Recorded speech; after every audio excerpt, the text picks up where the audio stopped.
Welcome to our program, Marriage and Relationships. I'm Mercy Kiare, and this is the first episode. Today we are going to talk about Christ-centered in marriage. And the guest speaker today, we have Professor MIRRIAM GICHUNG'WA. Karibu sana. Thank you very much. Welcome viewers to this session, and I hope that we are going to be blessed as we go through it. Thank you. Today we are talking about Christ-centered in marriage. And Professor MIRRIAM, what does it mean by Christ-centered in marriage? Christ-centered in marriage means allowing Christ to be central in a marriage, which means he's at the center of everything. In whatever the couple does, they must involve Christ. And so he's the one kind of controlling everything for them.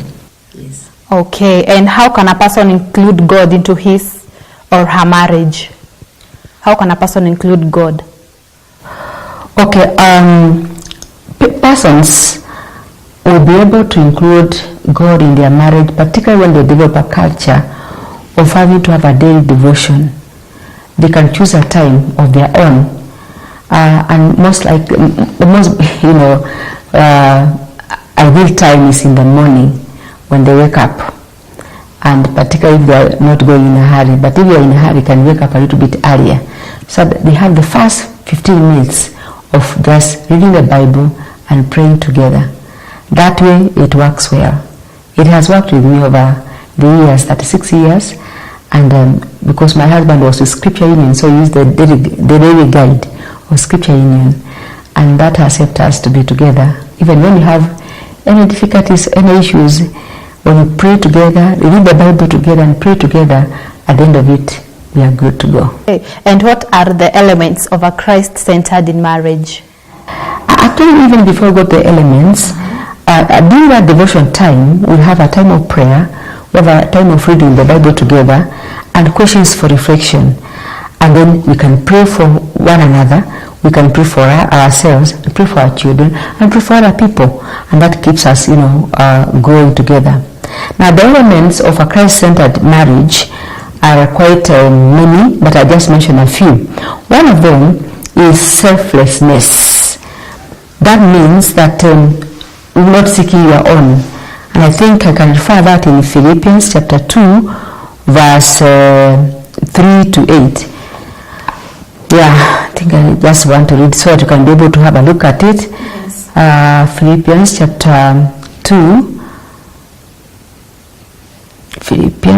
chapter 2, verse 3 to 8, and it says, "Do nothing out of selfish ambition or vain conceit, but in humility consider others better than yourself.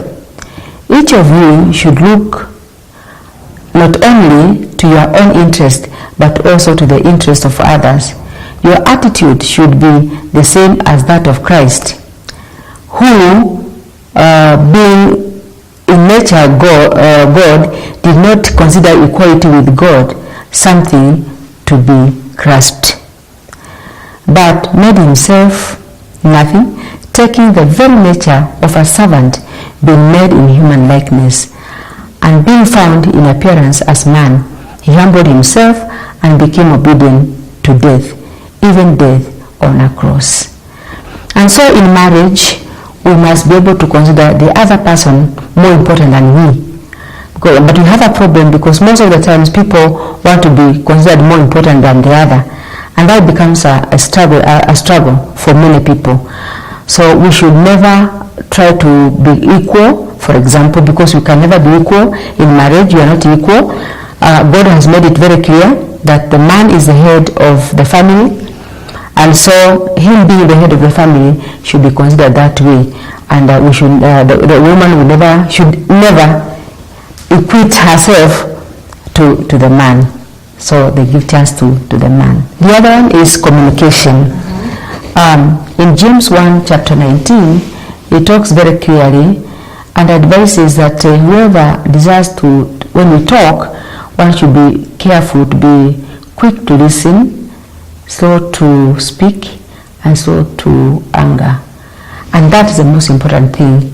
In a marriage, communication is another key element which holds the marriage together, and how we communicate is very important.